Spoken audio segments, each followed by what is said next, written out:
Thank you. You should think. Okay. So I'm going to talk about the work of the future, a topic I've been working on for quite a while. And really my talk, you can think of it as having three parts. The first part, I'm going to try to convince you that you're worrying about the wrong things. The second part, I'm going to try to convince you to worry a lot about something else. And then in the third part, I'm going to try to present a positive vision of what we can do about this thing that we're now all worried about.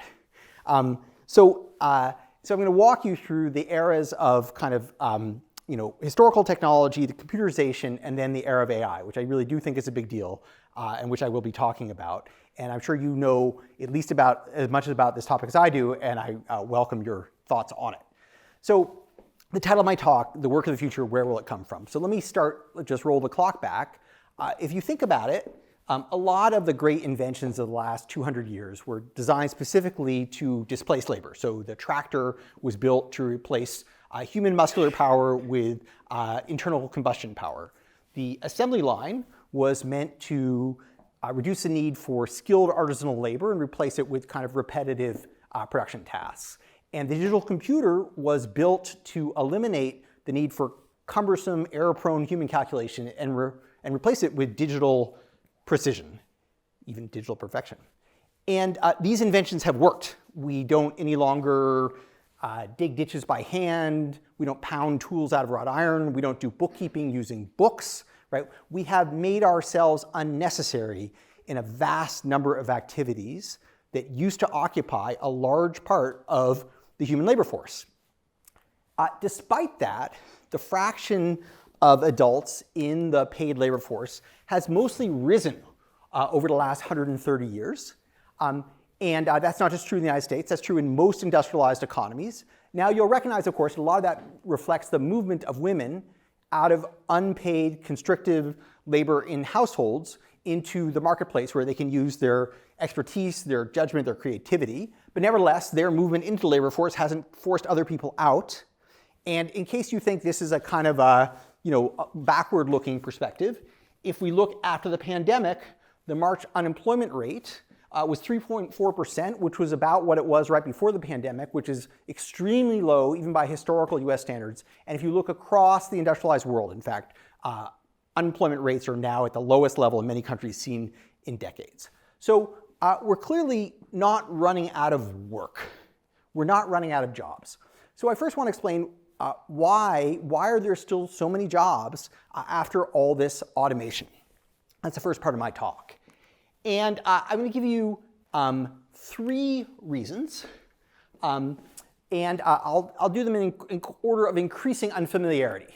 So let me start with insatiability, the notion that people don't run out of wants. So to illustrate my point, I have a photograph of the Caven family of American Canyon, California, and all their worldly possessions, taken by the photographer Peter Menzel in 2001. And the Caven family was kind enough to empty all their worldly belongings onto their yard. So you can see washing machines, early personal computers, bicycles, bookshelves, Ford Taurus in the driveway.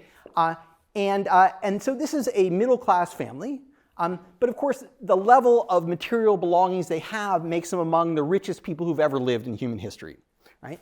And yet they didn't consider themselves rich. They considered themselves comfortably middle class.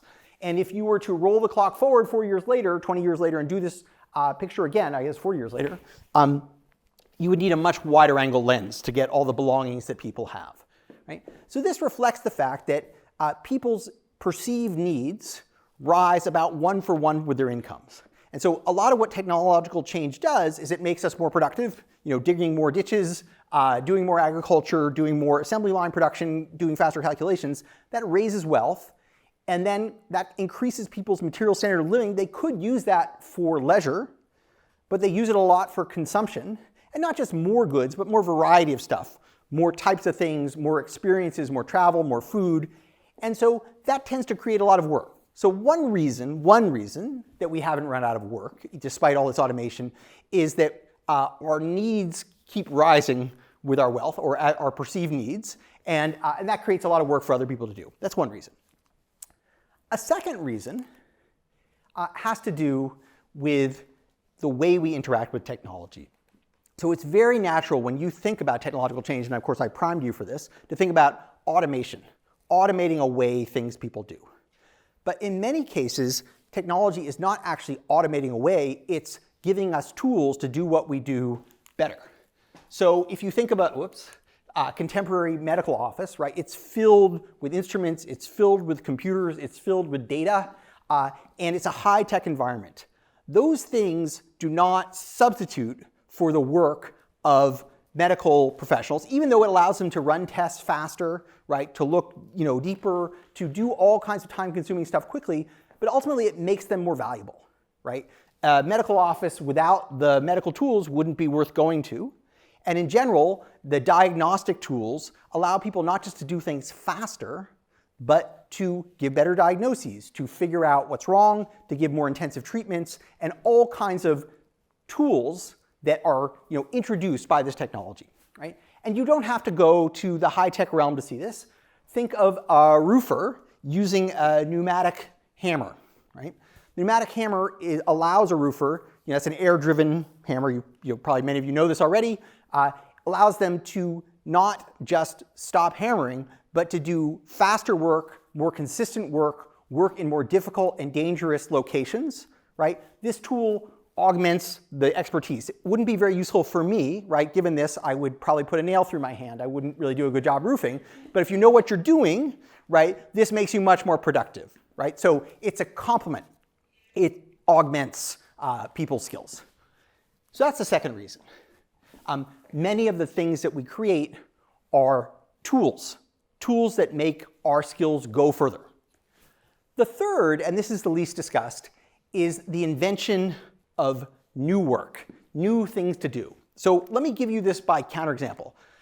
Imagine you were in ancient Greece and you decide, I have this new tool, chat BCE, and I'm going to automate everything in sight, right? So what am I going to automate? Well, the first thing I'm going to automate, of course, is the herding of sheep. That's a big time suck.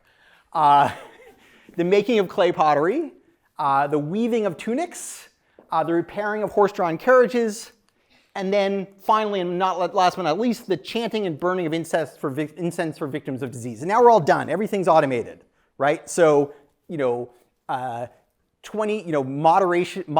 modernity achieved, right? Of course, what's silly about that example is you're automating the most primitive tools and technologies, right? This is not what we're automating now, right? So what's changed in the interim? Well, we've used our technological prowess not simply to automate away the things we were already doing, but to create new things to do, right?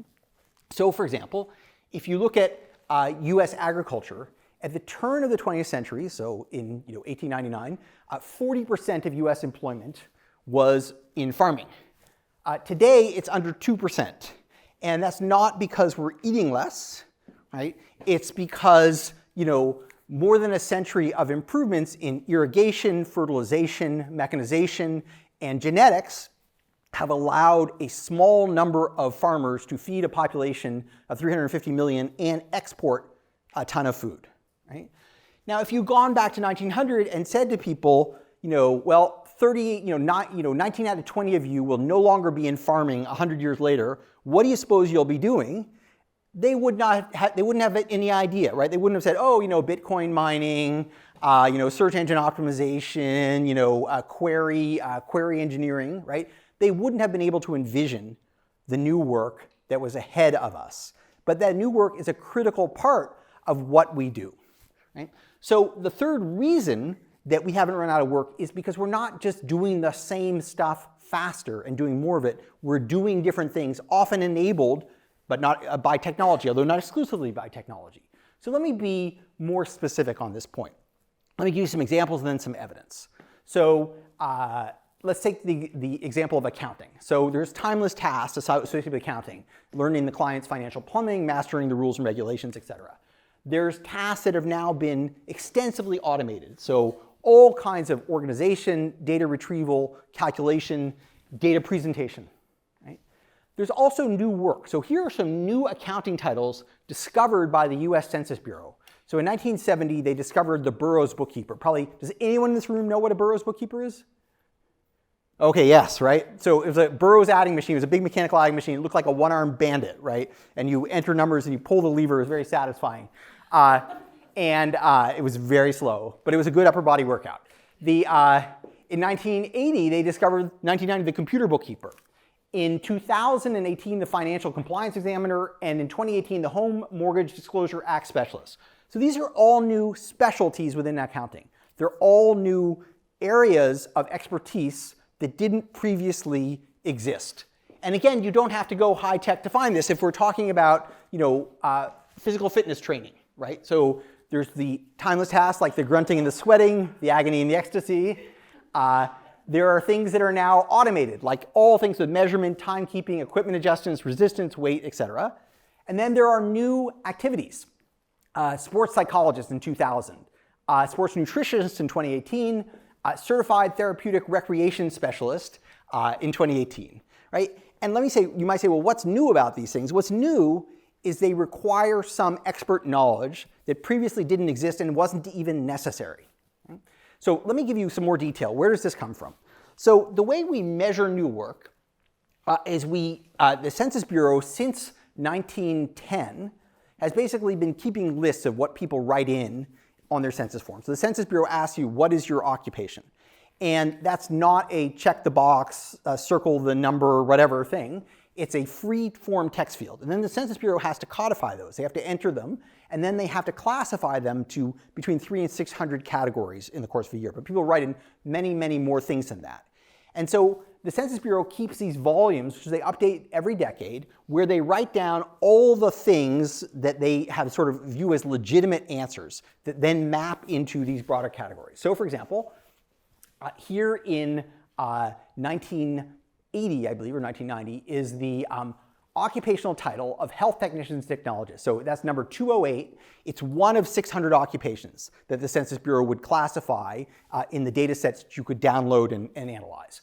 These are all of the things that people could say that would get them classified as a health technologist and health technician. So it might include, for example, a artificial limb fitter, a brainwave technician, an extracorporeal or circulation specialist. That means the blood goes out of your body and back into your body.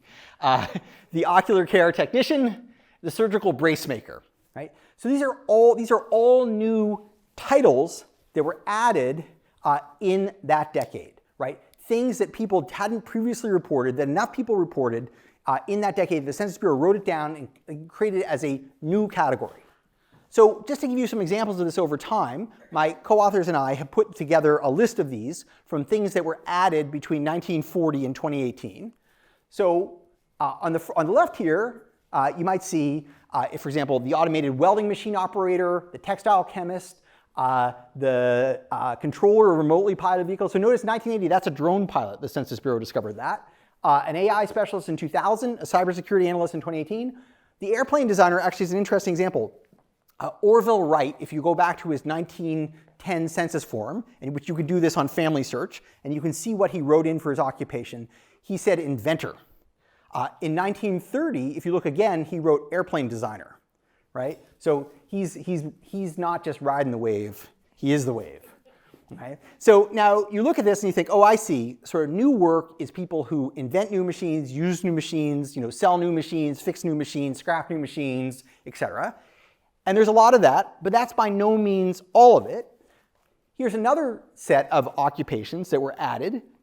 Examples like this are equally numerous, and they reflect new services, right? So an acrobatic dancer, a tattooer, a mental health counselor, a conference planner, amusement park worker, sommelier, drama therapist.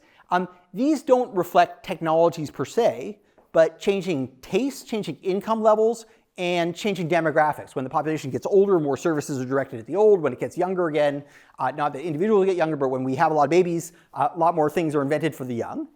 And so there's a lot of new work. Well, you might say, well, how much new work is there exactly?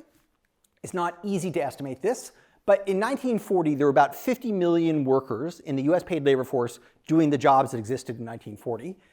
In 2018, there are about 55 to 60 million people doing the jobs that existed in 1940, or those titles. But of course, the US labor force is over 150 million people in 2018. So what that means is about 60% of all the work being done, I'm going to call 2018 the present, done at present, is stuff that we didn't do that was a new specialty that had been invented in the intervening 80 years. So the invention of new work is a big part of why we stay busy. It's not that we just do the same things faster and consume more of the same stuff. We create new variety and new depth to what we do. So what do I mean? What makes new work distinct? The answer is expertise. So expertise, as I define it, means domain-specific knowledge that is necessary for accomplishing some valuable objective, right? So all the things on the left that I gave you, the welding machine operator, the health counselor, the tattooer, the sommelier, the pageant director, these all require some specialized knowledge that not everybody has, and yet is requisite to carry out something useful that you want to do, right? And that's really critical because non-specialized work, non-expert work pays poorly. So think of the jobs here: waiter, checkout clerk, housekeeper, security guard, daycare teacher, home health aide, school bus driver, flight attendant. Some of these jobs are life and death occupations, right? Daycare teacher, home health aide, school bus driver. Flight attendant probably isn't a good example because that's a pretty skilled activity. But these jobs, with the exception of the last one, are paid poorly. And the reason they're paid poorly is not because they're not important, but because many people can do them, right? There's an abundant supply of people who have sufficient knowledge or expertise to do this work. So, give you a concrete example. Think of a crossing guard and an air traffic controller. They basically have the same job, which is preventing collisions between vehicles and people or vehicles and vehicles, right? What's the difference between them, other than the fact that the air traffic controller is paid 5 times as much? Well, the answer is expertise. To be an air traffic controller, you have to spend 4 years in air traffic control school and then apprentice for that job, right? But basically, you're a crossing guard for airplanes. But not everyone can do that job. It requires specialized knowledge. And by the way, technology is critical to this, right? An air traffic controller without radar, GPS, and a two-way radio is a person in a field staring at the sky, right? So it's critical that the interface between technology and expertise is often central, right? Okay, so is there nothing to worry about? So if I've succeeded so far, I've convinced you that worrying about the number of jobs is the wrong thing to worry about. We're not running out of work. We're not even close to running out of work. In fact, we're running out of people. If you've noticed, right, we're in a period of labor scarcity. Labor shortage is the term many would say. And again, not just in the US, throughout the industrialized world, right? The unemployment rate is extremely low. Wages are rising. People are searching for workers. People are talking about scarcity all over the place. We're not running out of jobs. So what should we worry about instead? There's a lot to worry about, just slightly different. So let me give you some history of economic thought on this. So Nobel laureate Jan Tinbergen thought there was not much to worry about. He was the first economist to theorize carefully about the interaction between technological change and labor markets. And he said, look, you can think of this kind of race going on between the demand and supply of skills. So technology is always making the world more skill demanding. It's just making the world more complicated, and you need people to have more and more education. And as they get more education, they can use that technology, and productivity rises, everybody's better off. And it's the job, so technological change is raising demands, education is raising the supply of skills, so it's kind of a win-win, right? We're all kind of, you can think of a kind of a rising tide, all boats lifted, for example. There's 2 problems with this view of the world. One is it's still actually, it's sort of the, the Red Queen. You got to do all the running just to stay in place, right? So if we don't produce education at the rate the market demands, bad things happen. The other is that actually a lot of people are losing this race. So if we look at the earnings levels by education group in the United States from 1963 to 2017, this is men on the left, women on the right, just from bottom to top, high school dropout, high school grad, some college, college grad, greater than college. You can see that since 1980, the real earnings levels of people without post-secondary education, without post-high school education, have fallen, especially for men. And the groups that have seen real meaningful earnings growth are people with a bachelor's degree, or even more so, people with a post-baccalaureate education, right? An MD, a PhD, an MBA, master's degree in something. Right? So we've had this real fanning out, and it's not just because the top is rising, the bottom is falling. So you're often told the return to college is rising, the return to college is rising. Part of the reason, a very important reason why the return to college is rising is because the return to high school is falling, right? So it's not that college grads are doing so incredibly well, it's just that the comparison group has done so badly. So what has gone wrong? Technology is part of this story. So this picture, which many would sort of think of the barbell graph, shows you this change in the growth of employment by US occupation from 1980 to 2015, although you go back much further. And these are ranked from lowest paid to highest paid. So personal services all the way up to technical, professional, managerial jobs. So you can see this is kind of sagging in the middle with a lot of weight on either end of the bar. What's happening? Well, these are highly paid, interesting, well-educated jobs, type of jobs that you were all going to school to ultimately enter. And they're growing. Down here, we have jobs that use non-expert skills, right? Food service, cleaning, security, entertainment, recreation, home health aides, although that's more skilled than the others. Those are also growing. And what's shrinking in the middle are a lot of blue-collar production jobs on factory floors and a lot of office work, clerical, administrative support, and sales. Why are these jobs shrinking? Why is the middle shrinking when the ends have been growing? Well, an important reason for that has to do with technology, and specifically with computerization. So think back to your first computer, the Jacquard Loom of 1801. So what is this? Or it may not have been, it was my first computer. You guys are a little younger. So what this is it's really the first industrial symbolic processing machine, right? It's a loom that responded to instructions that were encoded in symbols on punch cards, right? So it would lift an arm, it would change a thread, etc., in response to these programs. This is software. It doesn't look like software, it's rather hard, but you can think of this as a computer executing a program. And these were quite complex. There's a surviving example of 10,000 cards that weaves a picture of Jacquard himself. And this is also the inspiration for the punch card, right? Some of you have heard of the punch card, right? Herman Holrith was inspired by the Jacquard loom. He created the paper punch card, which is the cheaper version of this brass punch card. It was used to read the US Census, the first digitally read census in 1890, and then he joined forces with Thomas Watson to form a once great computer company called IBM. And so this is, and why is it a symbolic processor? What I mean is, these things are not, these don't move the arms, right? This is not, yanking the arm. It's an instruction stored as a set of symbols that can then be executed. So what it does is it carries out stored instructions quickly, faithfully, right? And with much more rapidity and fealty than a human being could do, right? So that's a huge advance. So what has happened to symbolic processing in the intervening 150 years is it's gotten a little cheaper.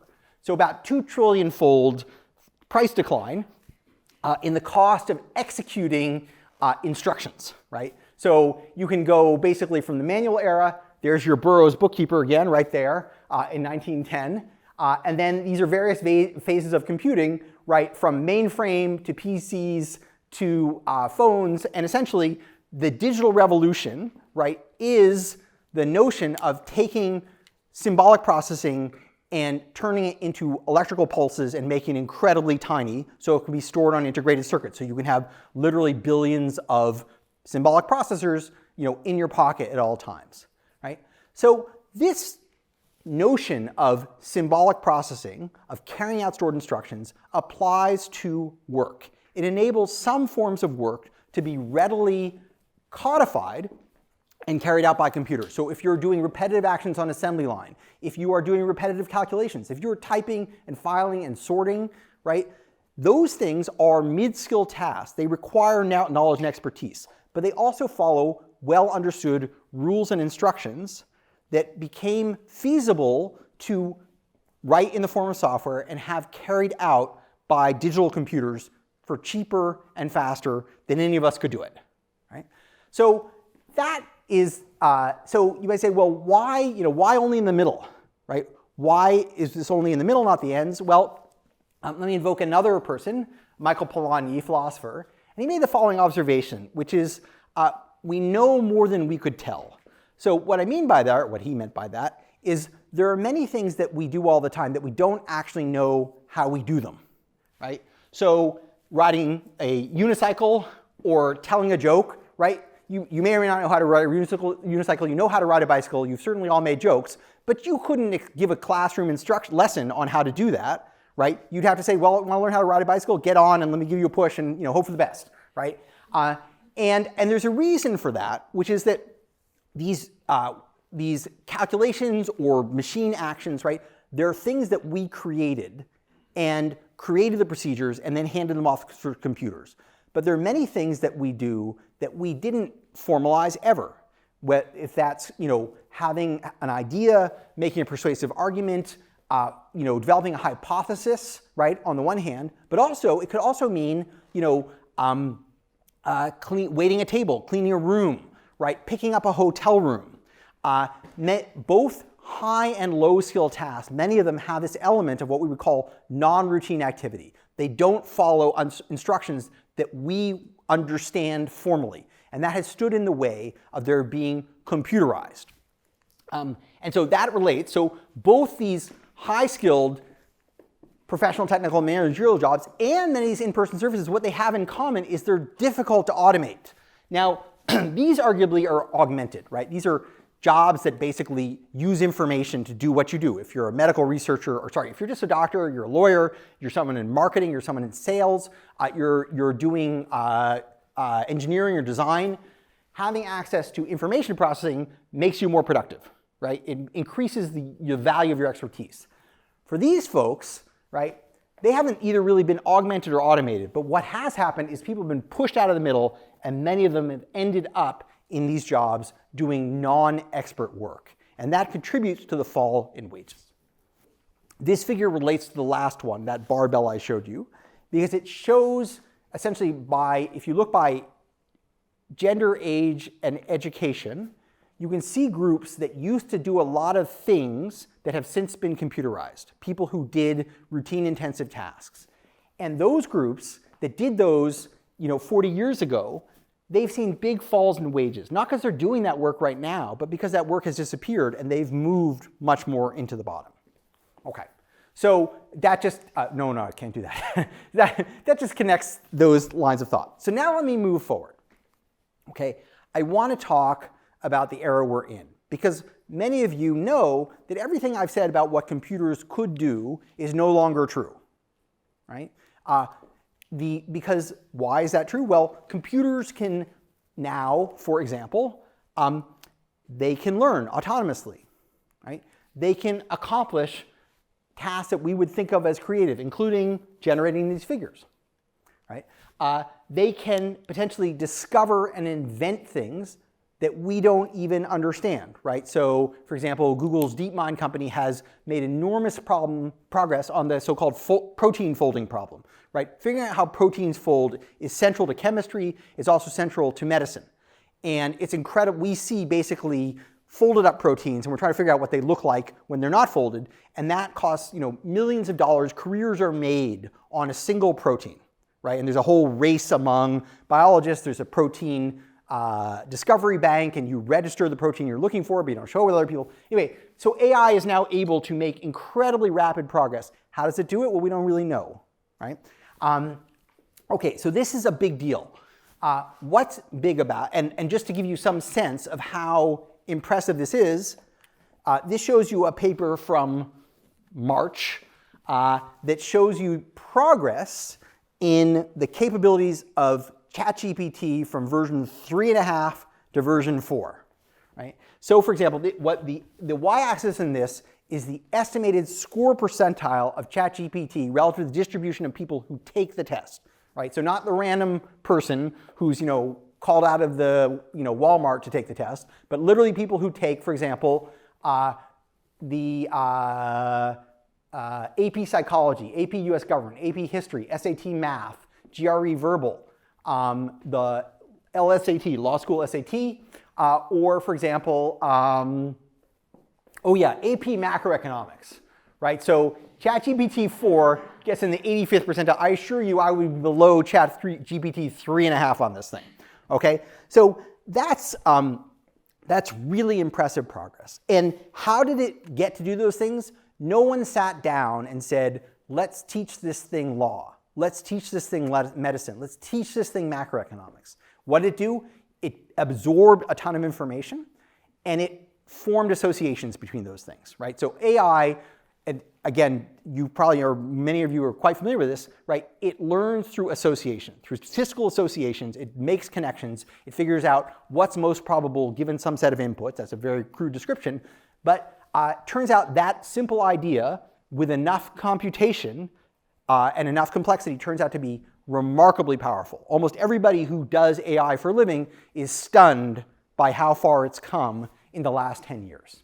Okay, so here is the promise or the peril. Will AI prove complementary to expertise, or will it commodify it? Right? So let me say what I mean.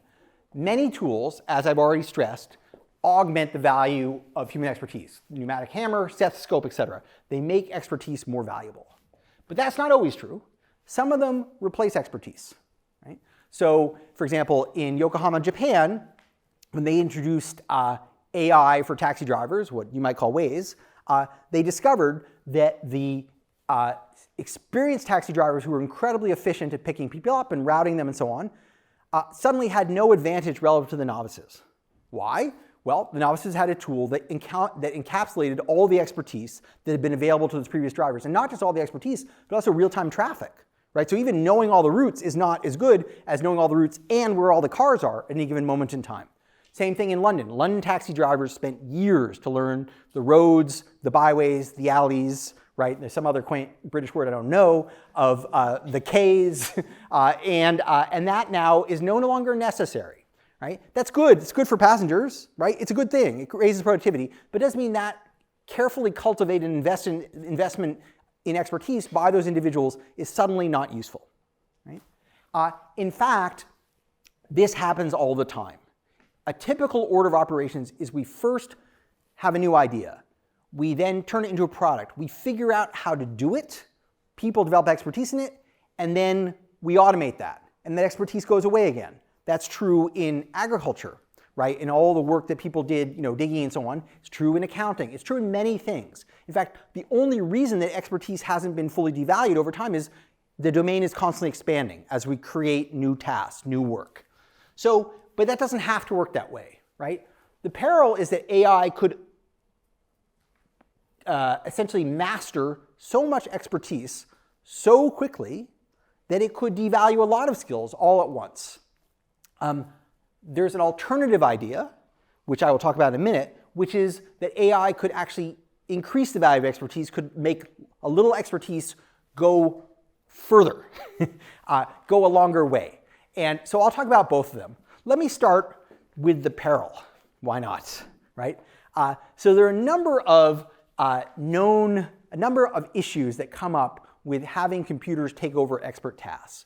One of them is what our engineers call the handoff problem, right? The handoff problem is that if the machine does most of the work, it's very hard for people to pay attention, right? So a lot of self-driving car accidents reflect the fact that the driver is asleep, right, or on their phone, right? So that's one problem. Let me give you a deeper version of the handoff problem. So this is the tail fin of Air France Flight 447 off the coast of Brazil in 2009. So what happened? So on June 1st, 2009, this Air France flight flying near Brazil, the pilot tubes on the plane froze. The pilot tubes are basically the speed sensors on the aircraft. And they froze over. And as a consequence of that, the autopilot of the plane partially disengaged, right? So essentially, it couldn't get valid speed readings, and so it went from its highest level of autopilot to a lower level where it monitors, but the pilots need to take over, right? So it sounds an alarm. The plane rolled. The pilot overcorrected. The pilot simultaneously raised the aircraft's nose. No one knows why. During the steep ascent that followed, the plane exceeded its maximum angle of attack. That means, effectively, if the wing has to maintain air, laminar flow under and over. If you tip it too far up, you interrupt that laminar flow and the plane stalls. It loses lift. Doesn't matter if you're going fast. During the entire 3.5 minutes between the autopilot shutting off and the plane hitting the water, the crew never understood that the plane was stalling. In fact, the voice recorder tapes have been recovered, and basically the pilots are heard saying, "What's going on? What's going on? What's going on?" And the voiceover on the autopilot's going, "Stall, stall, stall." And they didn't understand that they were stalling. In the report that was made afterwards of what went wrong, the following was the conclusion. The crew lacked the experience on the characteristics of high altitude manual flying. Right? This is a real danger, that we will be in a mode where we hand off expertise to systems that are good at what they do and our own expertise degrades.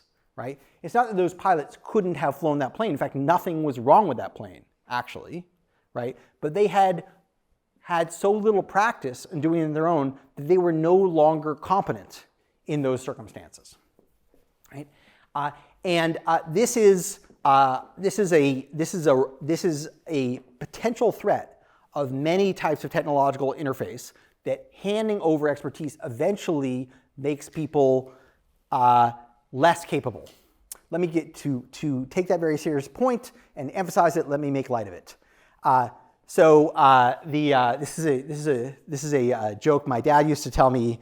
I hope it works with you. This astronaut, this cosmonaut, is getting into the Soyuz spacecraft to do a manned flight, and they put a monkey in the capsule next to the man, and they say, okay, the way this works is when the red light goes on, that's instructions for the monkey, and when the green light goes on, that's instructions for you. So the red light goes on, and the voiceover says, perform the pre-launch sequence, check the thruster rockers, blah, blah, blah. The monkey gets out of its chair, does all those things. Then the red light goes on again, and says, prepare countdown, launch. So the monkey, fires the rockets. The thing leaves the launch pad. Red light goes on again. Now they've left Earth's orbit. The monkey jettisons the booster rockets, etc. And then the green light goes on, and it says, feed the monkey, right? Unfortunately, you could think of, there are many jobs that are feed the monkey jobs. Like being a taxi driver in the era of Uber is a little bit of this, right? The machine tells you what to do. You are carrying out its instructions. And this is a concern, that we will be at a frontier of knowledge where we are using tools that we don't fully understand. And that's fundamentally different. All the tools we have ever developed are fundamentally scripted. They do not deviate from the script except when they fail, right? Whether it's encoded in hardware, in a piece of a physical tool that does, carries out a rote task, or whether it's encoded in software, it has always been executing effectively stored instructions. And that's no longer true, right? It's no longer true, and it's a challenge. So you might say, well, how does AI do this? And the answer is, we don't know. I'll call this Polanyi's revenge, in contrast to Polanyi's paradox. Pre-AI, we knew more than we could tell computers. Now, artificial intelligence computers know more than they can tell us. Many, many things will be done by machines that we don't fully understand what they're doing.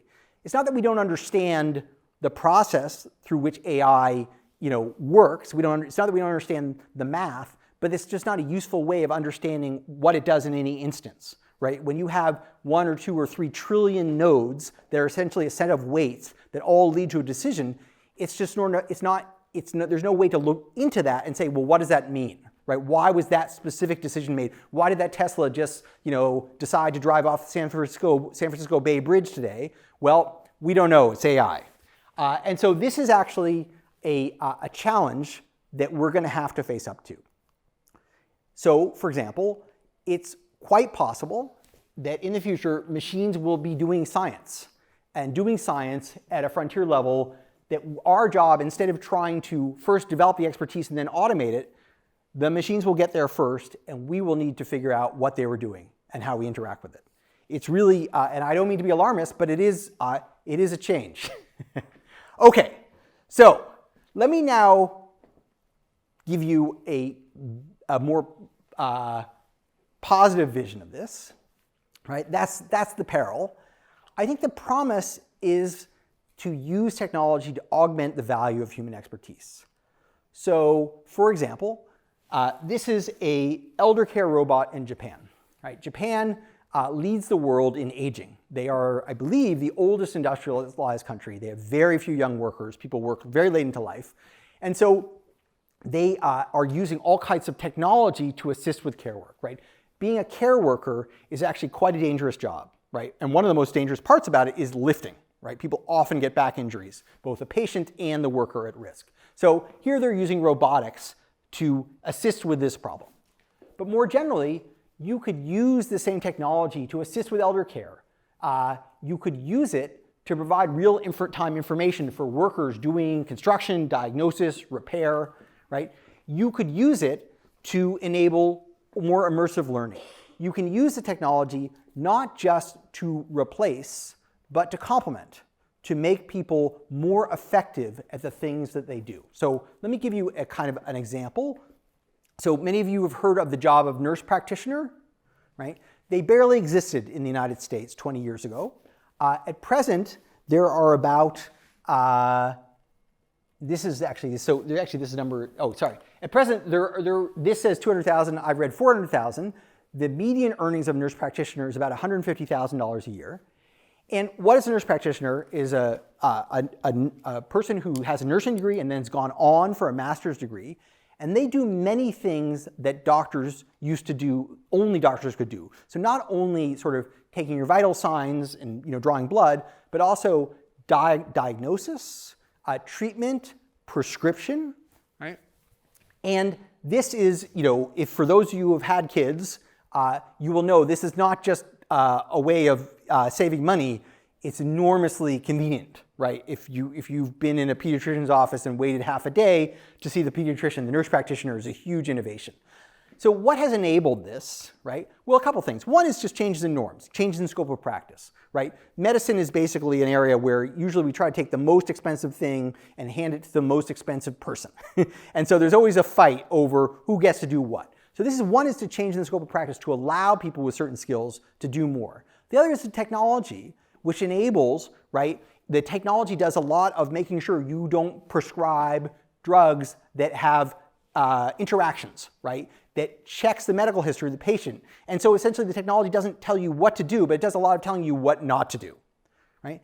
And so the combination of this change in norms and the change in technology has allowed less people who've spent 10 years in medical school, but not 20, or 8 years, 6 years instead of 12 years, to do a lot of expert work.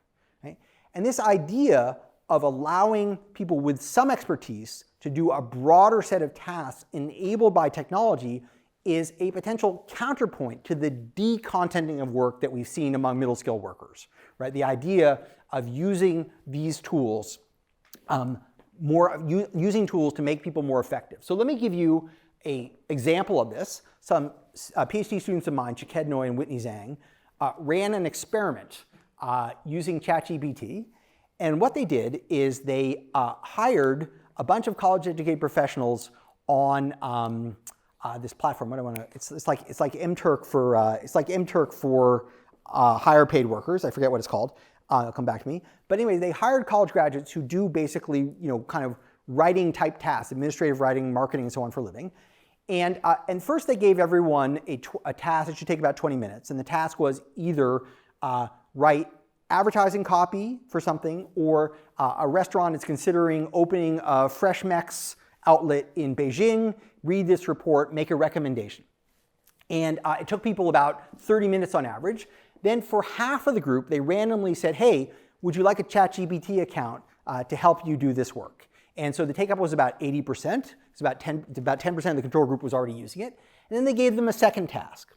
And the first thing you see is that the time taken decreased. So essentially, this is the control group. They spent 30 minutes on the first task, 28 minutes on the second. This is the treatment group. They spent 30 minutes on the first task and about 18 on the second, right? So time savings about 40%. That's interesting. The second is actually the quality. So they hired another set of college graduates to blindly evaluate the quality of the output, the quality of the writing for novelty, conciseness, grammar, and so on. And on average, the grades increased slightly for the treatment group relative to the control group. Not only did they do it much faster, they did somewhat better work. And here is the most interesting result of all. If you look at people's initial grade and their final grade, if you look at the control group, right, the people who scored 1 in the first period scored about 2 in the second. The people who scored 7 scored about 5. So, they're pretty consistent. The people who were less good at the task initially improved more with the use of this tool, right? So it saved everyone time, but it also compensated for the fact that many people, even people who do it for a living, find writing difficult. It made them better at it. And so you could imagine a world where you could actually take writing, which is a highly specialized task, most people don't do it well, and allow less expert people with some common sense to do more of it, right? And that could be in copywriting, that could be in legal writing, right? Or more broadly, this idea of taking people who have some skill and making them more effective, right, is a positive one. Now, presumably, if you had given this to people who had no skill and they just had ChatGPT do it, it wouldn't have turned out well, right? It's not that this thing eliminates the need for expertise, it's that it makes a little expertise go further. Okay, so I'm going to conclude in just a minute. So let me talk about the future or where this is going. So the question you might be asking is, what's going to happen? Will AI complement expertise or will it commodify it?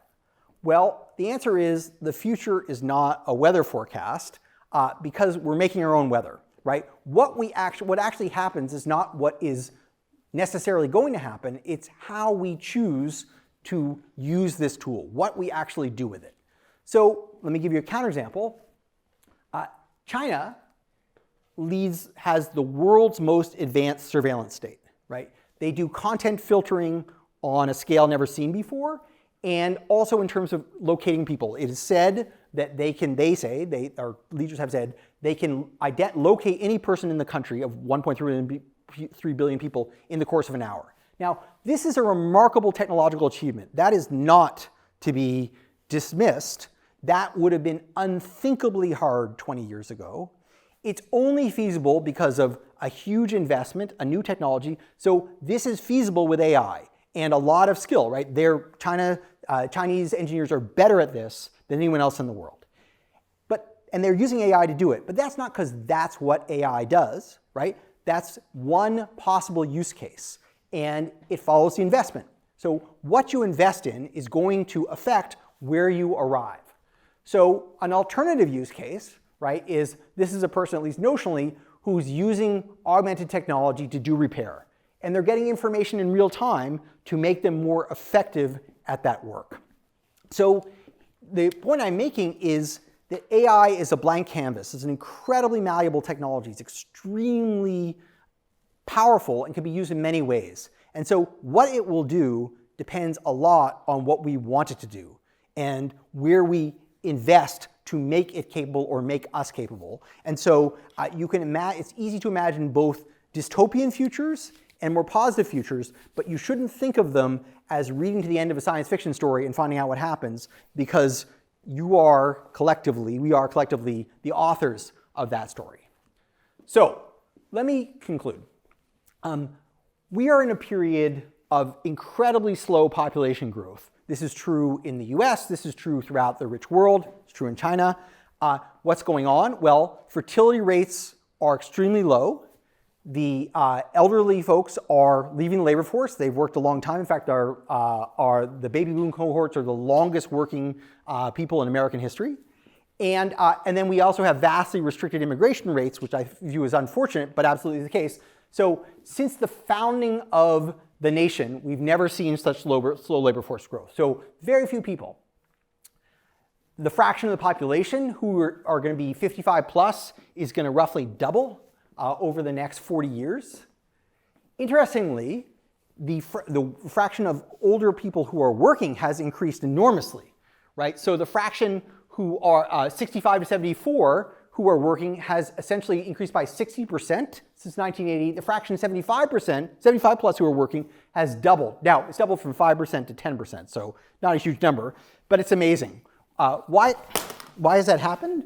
Well, one reason, of course, is there's lots of jobs. Another reason is these are the best educated people to retire in world history, right? So they do less physically demanding, more intellectually interesting jobs. And of course, their work is much safer, much less taxing. And so it's interesting. So this is good news.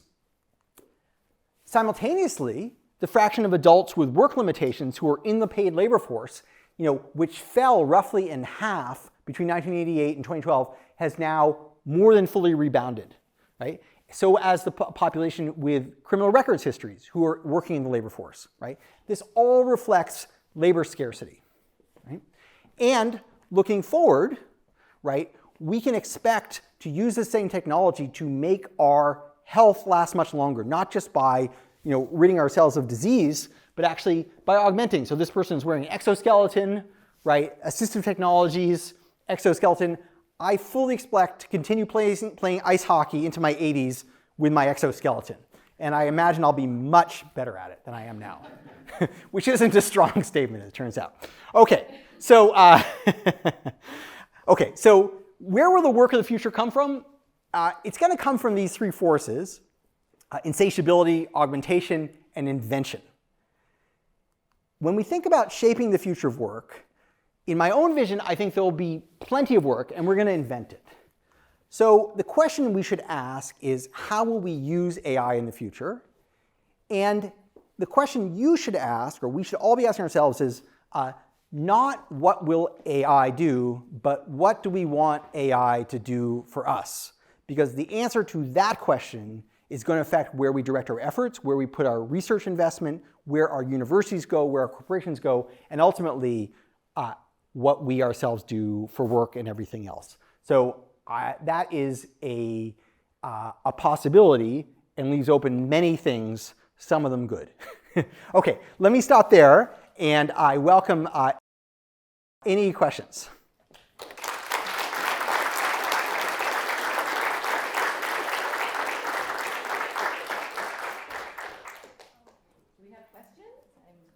Yes, go ahead. Yeah, thank you. So is it possible that automation could help stabilize the business cycle?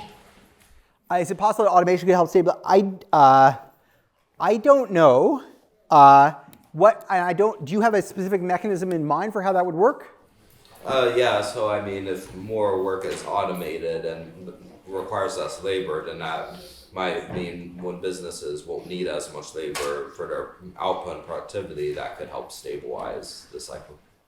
So I'm not sure. I mean, a lot of business cycles has to do with fluctuations in people's demands, right? So I don't know. We've thought for a long time that we could get better at forecasting and better at stopping crises, and in fact, we haven't got much better at it, right?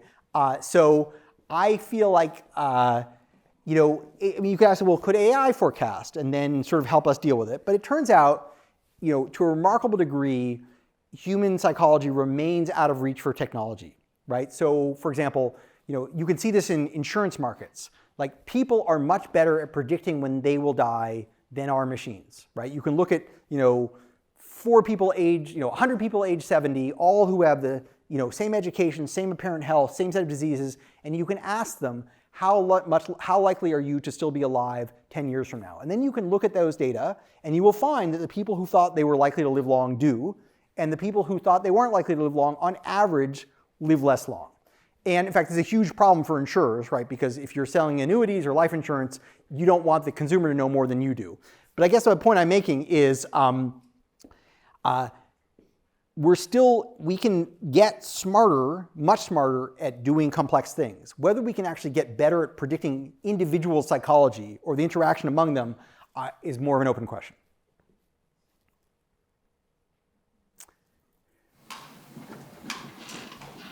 So thank you very much. That was really, really a great topic. Thank you. And I'm thinking about the perilous road and the promise road.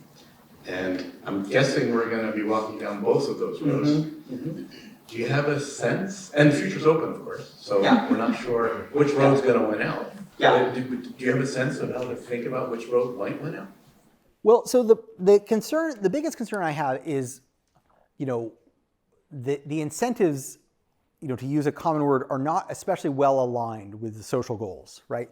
Amazon, Microsoft, OpenAI, they're all fine companies. I don't think they're malevolent, but certainly what maximizes profit for those companies is not necessarily synonymous with what maximizes human welfare. And they're making really high stakes decisions. So I do think there's a tendency, to use these technologies to automate more than augment, right? That's the easiest thing to imagine, to replace human capabilities rather than complement them. And also that there's an arms race to this, right? There was a call, many of you heard it, to pause AI research for 6 months while we sort of, got our bearings somehow.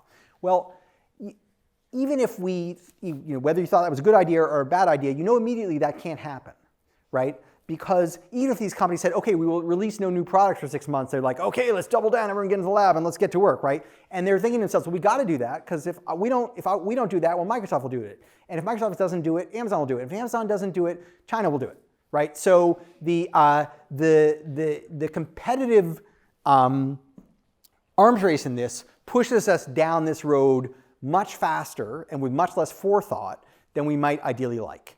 Now, how we fix that, it's a really hard problem. There's opportunity for some regulation and a lot of incentives, right? So the regulation one is sort of, in some ways, more straightforward. Most products that are dangerous are regulated, right? You can't buy a toaster oven that doesn't get certification from the government on its safety, right? And if it's a really high stakes product, a lot more goes into that. So for example, you can't, just build a new long haul jet and invite people on and fly them across the country, and charge them for tickets, right? There's the thing called ETOPS, which is Extended Testing of Overseas Passenger Service, which all wide-body aircraft that are going to do transatlantic flights have to go through. The pilots, by the way, call it engines turn or passengers swim. That's what ETOPS means to them. And so you could, for many high-stakes applications, I don't mean the product itself, but you say, look, if you're going to use this for employment screening, you're going to use it for criminal sentencing. You're going to use it for medical diagnosis, right? You're going to use it to drive a car. Well, in all these cases, even if we don't understand what it's doing in these specific instances, we can certainly give it a test battery and certify that it behaves in a way that is consistent with our objectives. That's the safety side. But in terms of the alignment of incentives, that's much, much harder. So I think we'll be going down both roads. And the wrong road is probably easier driving.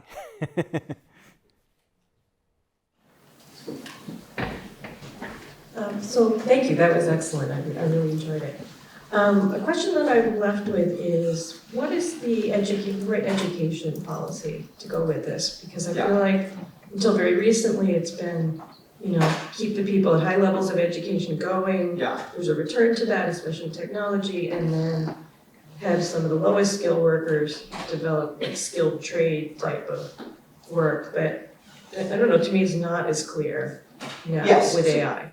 Sure. So I think there's a lot to be said about education. I'll just say a few things. First of all, the US has underinvested in vocational education, overinvested in college education, right? Not that it's a bad decision for you guys to be here in college, but we tell too many people who could have otherwise good careers that, you need a major in this and that and spend 4 years of their lives, and it's not necessarily the best use. In fact, we have a shortage of people who can do electrical work and plumbing and the trades and construction. We're trying to rewire the whole country, but we have no electricians. This is generally a problem. So in thinking about education, I would say, a few things. First of all, foundational education should be somewhat different in our era. I think all of us, and I said this earlier today, everyone in my cohort, we were raised in a world of information scarcity, right? Where the challenge was to locate facts in books, right? Go to the library, look up the research, go to the social science citation index and find out who cited and so on, right? That even sounds so quaint, you probably can't even imagine what it is, but it's a thing, or was. And so our objective was to gather and absorb information. Now we live in a world of information abundance, but a lot of it is of very low quality. And so the challenge is not to get information, it's to filter and parse information to make something useful with it, right? So we have too much data, actually, and not enough analysis. So I think a key role of education ought to be to teach people how to take these inputs and reach well-supported conclusions, to do analysis, present information, make a convincing case.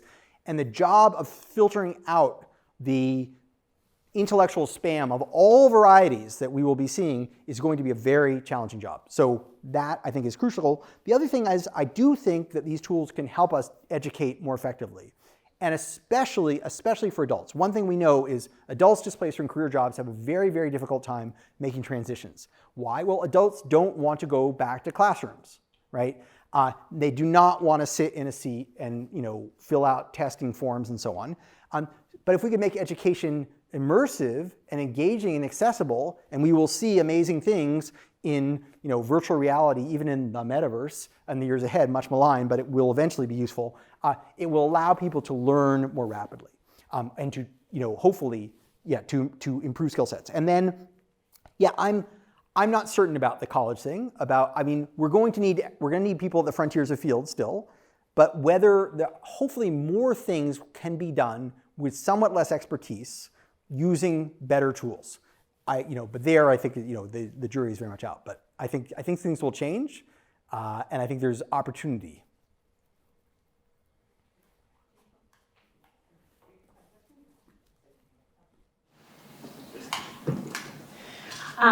Okay, so is in the promised land here, will there still be low-skill, non-routine work?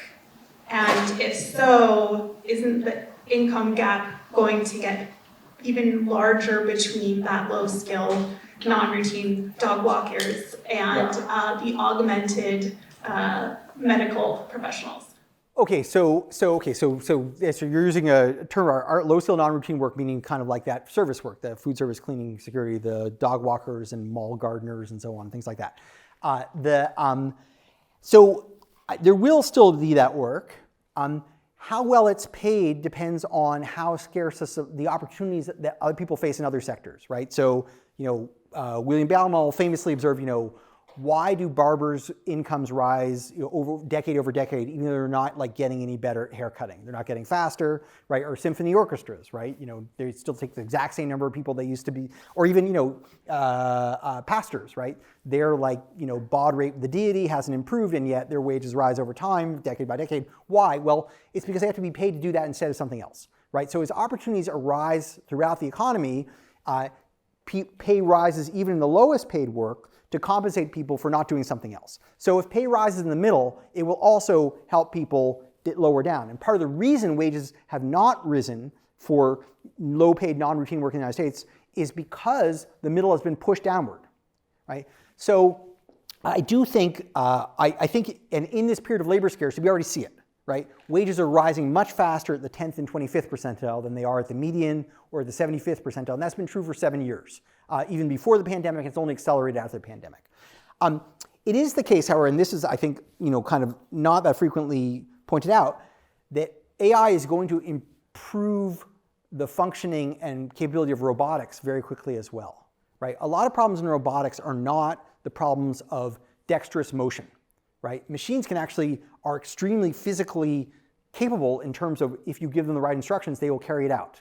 It's more the problem has been the planning problem. How do you move? How do you pick something up? How do you interpret what you are seeing, right? Those things will all also succumb to AI much more rapidly than they would have to conventional computing.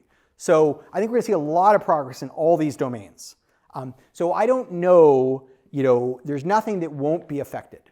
So the question is, how do we make sure that there's a way where human expertise remains complementary to those things? And that's where I think the tool analogy is potentially helpful. So I don't know if inequality is going to rise or fall or stay the same. I know it's going to do one of the three.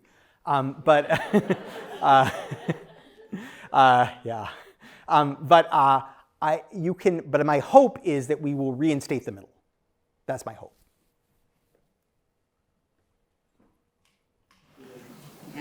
So just the two things. So it's the credibility. If the distribution becomes bimodal, the credibility of the threat of jumping into the other jobs is less. So there's less pressure, less opportunity to make that jump. So that retraining cost, the ability to move jobs is pretty critical. But my other comment is, you asked what should AI do for us? Well, they could become macroeconomists and figure out how to because who needs a macroeconomist? Thank you, Andrew. So that's no. They're your colleagues. I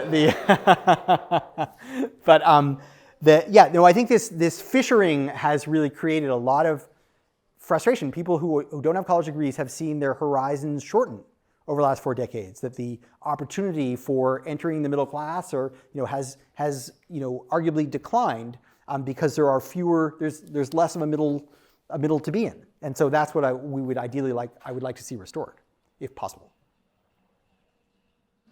I'm thinking about the creation of new work that you talked about when automation or any sort of technology comes in and could potentially displace workers.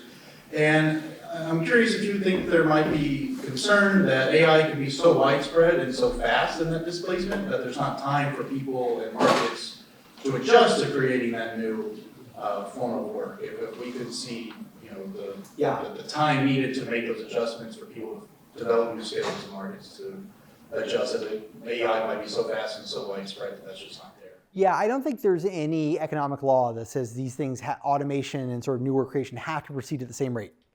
And I do think there are times when you see an activity that has just become so automated that we just don't do much of it anymore, right? I mean, that's the case in mining, right? That's certainly in agriculture. There's some people, very skilled people involved in agriculture, but many, many fewer of them. Now, we've moved it into new sectors. But I agree, it's,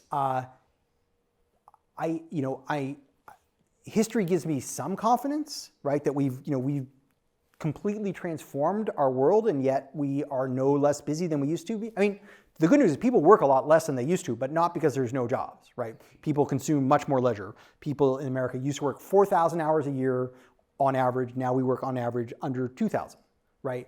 And we invented, the weekend, for example. So it's not that we have to keep ourselves as busy, right? If we can create more leisure and enjoy it, that's great. The problem is income distribution, right?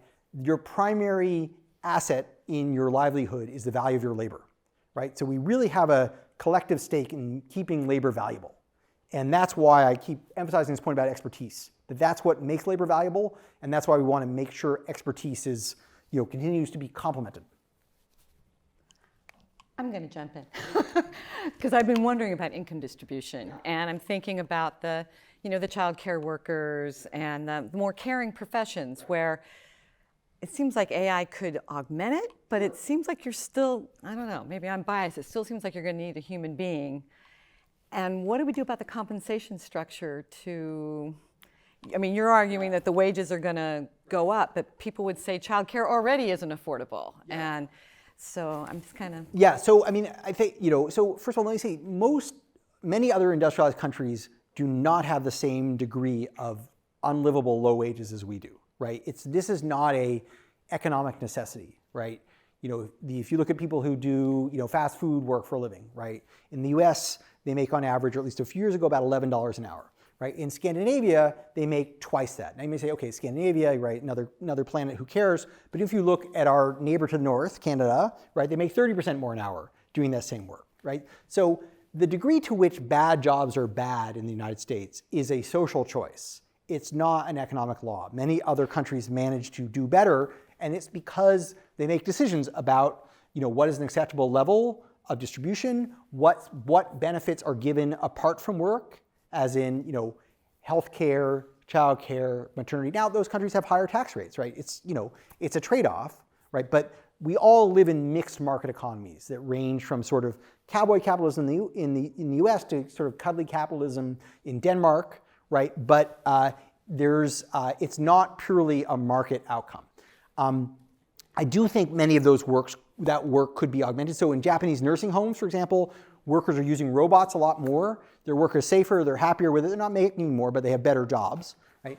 Again, with the scarcity of labor that we see, I think there will be a tendency for wages in that work to rise, but I don't think that will completely solve the problem without collective choice about that. Just What? Okay. Oh, you want in again? yeah, just All right. Okay. He wants to bash macroeconomists. I can do that all day. It reminds me of the fall of the Berlin Wall. Yeah. But a The Iron macroeconomist, Curtain. Yeah, thank you. The Iron Curtain, where people were Yeah. holding Poland up as a great example because the earnings distribution was allowed to flow. Yeah. And wages be attached to productivity. But Yeah. the income, they focus on the income distribution to keep people and things stable. Yeah. And so, what does it have to say about tax policy, I guess? Well- and the role of earnings distribution. versus Sure. income distribution. So, and you had a question as well, right, in front of Andrew? No, we know he's had his hand up the whole time. But I think so. You can think of three different ways to influence the earnings distribution or the income distribution, right? One is through supply side policies like education, which are incredibly important. A second is through kind of post-tax redistribution, right? And it turns out everybody hates that. Right? Not only the people paying the taxes, they hate it, but the people receiving the benefits don't like it much either if it's a kind of a check by way of compensation for your lousy job. So the third thing is to affect the quality of jobs themselves. And I do think that that's very important. It's something that we have done too little of in the United States, to worry directly about work. That's why I worry so much about concentration of income, right? Because once you have a lot of concentration of income, then you have to do the tax and transfer thing, which is not popular or even politically sustainable at a high enough scale. Okay, wait, one more question. All right, it's 5 o'clock. Gotta be fast. Okay, yeah. It's 5. Yeah. And I promised I wouldn't keep people behind. What I'm thinking now is, if my understanding is not wrong, if we want to have more people have the expertise to do the new jobs, we do need high quality and more investment in human capital. But if I'm a person from a family with a low socioeconomic position, that's basically very hard. So we are transferring poverty from generation to generation. So what do you think what we can do on that? Yeah, so it does require, I think it requires both a combination of human capital investment but also technology investment to make these complementary in the right way. Human capital investment is a huge part of what advanced countries spend their resources on, and it's a good social investment. And where education breaks down, many other things go wrong. How can it be made accessible for families? Unfortunately, it really does need to be publicly delivered, because otherwise you are in a poverty trap, right? Where you can't get rich because you can't get the education to break out of poverty, and that really exists. So it's a huge problem, and it does depend on governance.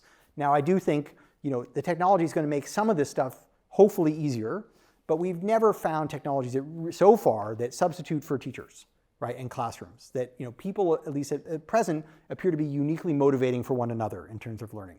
So if that's the case, that's going to continue requiring investment. So that so many things depend upon good governance, not just the market. Okay, thank you very much.